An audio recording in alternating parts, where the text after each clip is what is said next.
കാണാനതിന്റെ ഉള്ളിൽ തലയിടാൻ പറഞ്ഞ്. അയ്യോ പാവ അതിന് എറുമ്പും കടിച്ചിട്ടുണ്ടാവും.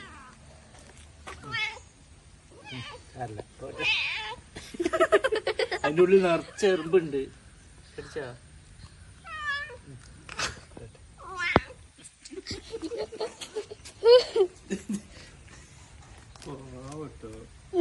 നിറച്ച എറുമ്പിന്റെ ഉള്ളില് അതിന്റെ കണ്ണിലൊക്കെ കടിച്ചിട്ടുണ്ടാവും. കൊറേ എറുമ്പുണ്ട് അതിന്റെ തല ഇതിന്റെ ഉള്ളിൽ കുടുങ്ങിപ്പോയി നടക്കുക.